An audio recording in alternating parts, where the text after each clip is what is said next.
One of my pastor mentors would often say righteousness is its own reward.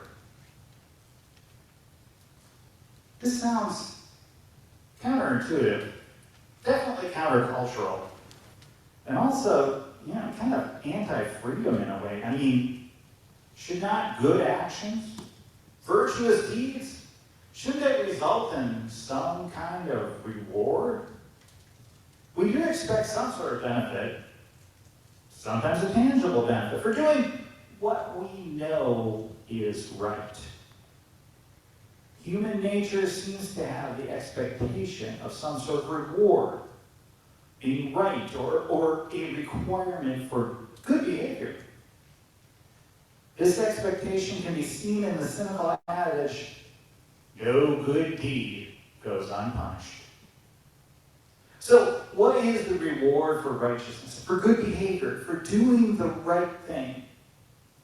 Well, even though we may know intellectually, and also deep within our heart, you're the divine spark, not you're that dark stuff, that God has saved us, redeemed us by God's grace, not because of what we do, but because of who we are, because we are God's children. And we know that, but yet we still hold on to this idea, that we need a preponderance of good deeds over evil deeds. That is our ticket to the pleasant place in the next life, instead of the unpleasant place. What does this do to our idea of being righteous? It's so easy to make faith into some sort of karmic algebra. I have to do enough good by at least 0.001%, and then mine is the ticket to the good place after my earthly demise. Such an idea, that is not what's meant by righteousness as its own reward. Doing the right thing, the just thing, the merciful thing should need no reward outside of just being the right thing. Yet doing something, engaging in a relationship, in our society, it's often seen by its results. Everything is a transaction. Everything is an equation where you're hoping to be on the greater than side of that equation.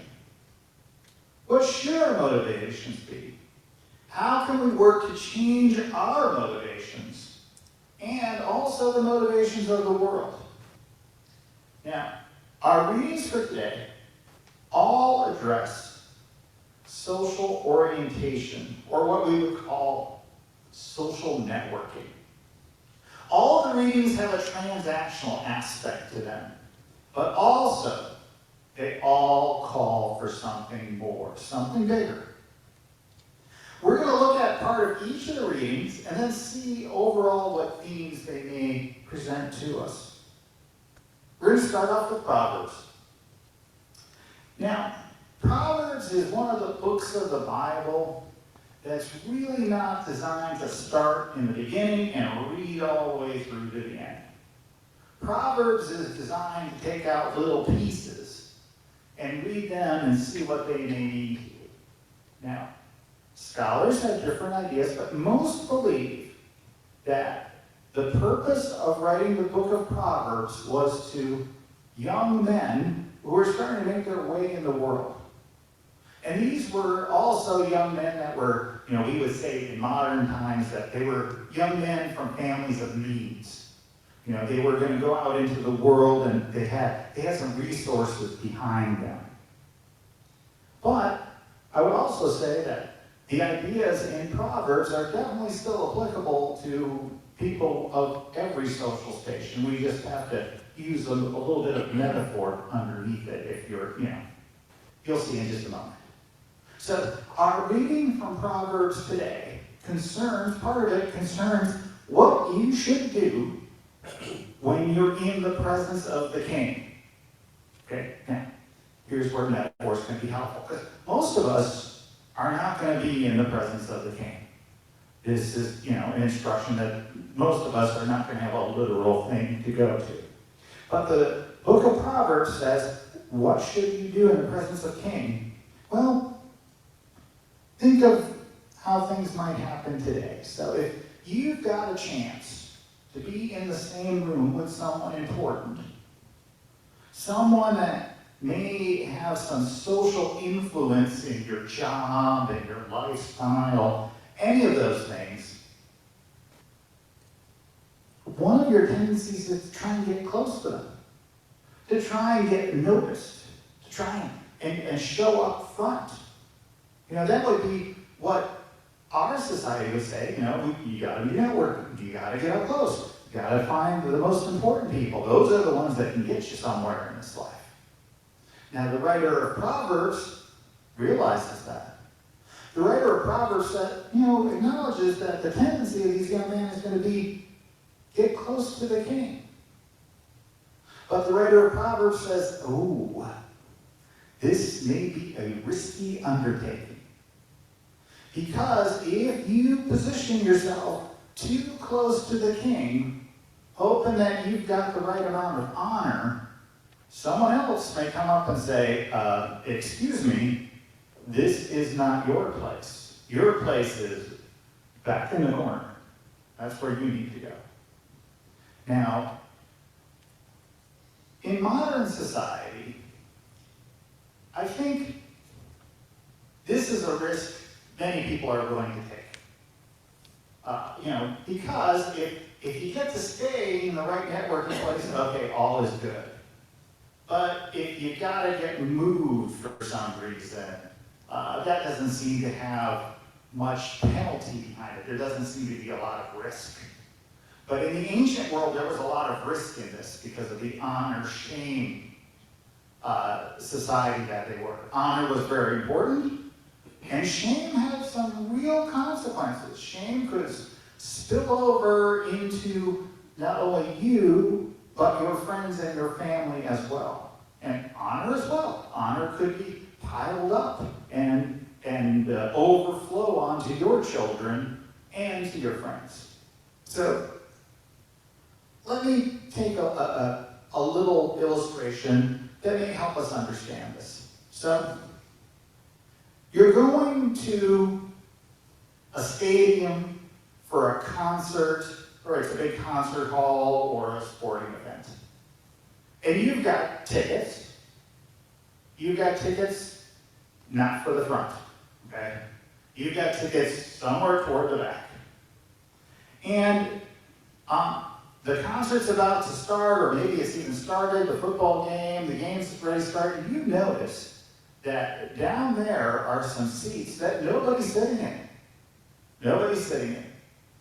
And you think, well, I'm going to move down. What could happen? Well, one, you might be able to stay there and enjoy the whole game from a better seat than you paid for. Or someone could come in and say, oh, excuse me, these are my seats. And you go, oh, all right.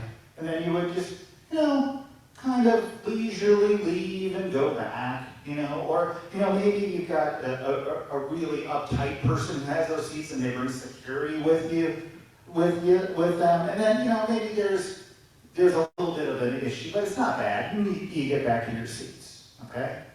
But to make this more of an honor-shame kind of situation, so you're still in your cheap seats, and you move down to the good seats, and someone comes in, and in the social environment now says, if you get caught doing this, the social stakes are a little higher, because they announce you over the loudspeaker, they escort you out, and it has been the tradition, that people actually yell at you and throw popcorn and paper cups at you. So now there's a bigger cost to this. Now the shame behind trying to take a place of honor that is not yours has a bigger cost. And that is what the writer of Proverbs is talking about, is that if you stay in the place of honor, and it is your honor, and that's okay, but it's not yours, the shame cost is going to be high. Okay? Now, let's move on to Psalms for a moment.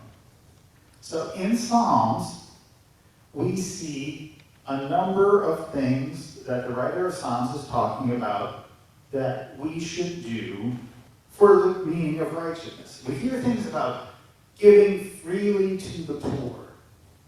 There are promises for this. Promises for doing your affairs with justice. These promises are for the future, or how the future can be. There's also a warning to doing things that are righteous, to doing things that are right, to doing things that are right in God's eyes. The Psalm says the wicked will see it and gnash their teeth and pine away. Now, I think the writer of Psalms is doing two things with this. It's saying that this is going to disturb the people that aren't following the way of righteousness. It's going to disturb the people of the world that see this as just not the prudent or you're doing something silly. But it's also telling us that when we do things that are righteous, the world is going to have some issues with it. The world's going to have some problems with it. They're going to gnash their teeth. And not understand why you're doing things that are right when there's nothing in it for you. That's the key. Now, as we move on to our gospel lesson today, we see Jesus telling a parable, and that parable is very similar to what we see in Proverbs. It's just updated a little bit, okay? So, Jesus is talking about coming to a banquet, and this is a banquet in Roman society. Roman society is based on patronage. So, people who are trying to move up in the social network of Roman society, they're going to latch onto a patron. Someone who is already up the ladder a little bit, and they're going to see if maybe that person can help them on the ladder going up. So, and that has come into not only Roman society, but also in the Jewish society that's there. So, the tendency of someone going to a banquet is, ooh, I'm going to go for the seat that is the best one next to the next higher up patron that maybe I can need to work up to. So Jesus is acknowledging, just like in Proverbs, this is the way, this is the networking way of the ancient world, this is where we're going to go. And Jesus says, not a wise move. Not a wise move. Where you should go is back to the corner. Back to the corner, away from everything. And then the person who had made the banquet is going to say, oh, you're in the wrong place of the social ladder here. You need to move up. And what are you going to get? Well, you're going to get some honor. You're going to get some recognition. So here we're seeing both Proverbs and Jesus talk about, something really reality-based. This is what's going to happen in the world. But as Jesus often does, as Jesus often calls us, as Jesus is always there with something more. Something more. Because right now, if Jesus just stopped here, this would be just great advice for life. This would be great advice for following God. This would be basically a reinterpretation of what we already saw in Proverbs. But oh no, Jesus is going to ask for something more. He says, that's not enough. When you make a party, when you have an occasion, when you serve some dinner, don't be inviting people that you know can do the same for you. Don't invite people who will have this implicit implication that, oh, we went over to, family A for dinner. They're going to invite us in 2 months. We all have felt this weird pressure in life. Where we're kind of on the negative side of the social. here. We're gonna have to host next time.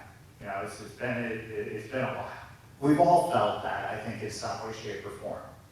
Now, Jesus is telling us that stay out of that game. Here's a suggestion. Don't even play that game. Invite people that you know can't pay you back. That there is going to be no real expectation. That the only thing that would be involved in that is gratitude. And the only reason you're doing it is because it's the righteous thing to do. Not easy. Not easy. This is hard to think. And we think about, there's a lot of catches to doing this, and there are. But we can find ways to do it. We can find ways to do it. And it's not necessarily a dinner party. There are ways for you to give. There are ways for you to give financially. There are ways for you to give your time. There are ways for you to give your spiritual support. And I'm going to take issue with the no reward thing. I'm going to take issue with it. I'm going to say that, when Jesus is talking about give to people that can't give back to you, I'm going to say that there is a reward in that. It's a reward that you don't expect. It's a reward that you don't feel coming. It kind of surprises you. Okay? So, for me personally, the example I'm going to come back to is working with kids at juvenile detention. It sometimes is so difficult. Sometimes it was so frustrating. But there were times where you would go and can't explain it, but it was like these kids gave me the biggest gift I could ever get. Sometimes they were surprised that some of the adults would come there. And, I remember talking to one kid saying, I take vacation time to do this. And he's like, why? Why are you coming here? Because I can't explain what I get from it. Yes, it was the thing that I felt supposed to do, but it got to the point where that wasn't even an issue anymore. I just went because I felt it was something that was giving back to me. And I think that's the beauty. I think that's the real hidden gem of this idea of righteousness as its own reward. That there is something that we receive from God, from the divine spark that's in us, that rewards us for something. And it's not a reward we can handle. It's not even a reward we can explain. If you ask me to explain, well, what do you get out of doing that? I can't explain it to you. I can't tell you. You've got to experience something yourself where you feel that reward. And it's not the same thing for everyone. It may take some time. It may take some time of volunteering and doing things that you think you like, and then you're like, ugh, this is just drudgery. Well, maybe find something else that's going to open your heart and bring you some joy. Which brings us to our last reading from Hebrews. So, the reading in Hebrews talks about you're going to be hospitable, offer hospitality. Because the writer of Hebrews says that when you offer hospitality, who knows? Maybe you're offering hospitality to angels. Now that's an allusion from back in Abraham. You see, when 3 people came to Abraham, he went out and slaughtered a good calf and had the servants make bread and serve them, and they ended up being angels. But let's go a step farther. What would Jesus say here? Jesus would ask you to go a little farther. Offer hospitality, not because they might be angels, but offer hospitality because that's what we do in the kingdom of God. We offer hospitality. It's difficult. It's uncomfortable at times. And it can take many forms. It doesn't necessarily mean we're going to invite people into our home. Maybe it does, maybe it doesn't. But offering hospitality is something that we are called to do, and it can take many forms.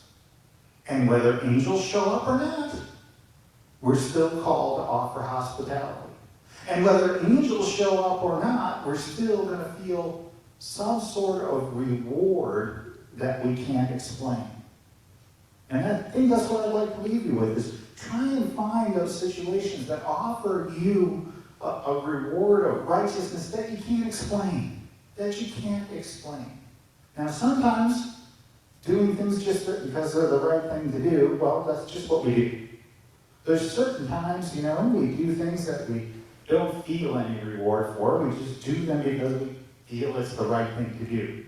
And much of our life includes that. But I would also ask you to try and search for the things that you can do that offer you a reward that you can't explain. That you can't explain. And especially one, a reward that the world cannot explain, and looks at you go like, why are you doing that? Why are you doing that? Because there's something that it does for me in my call from God that I can't explain. And that's what I would suggest you try and search for. Amen. Amen.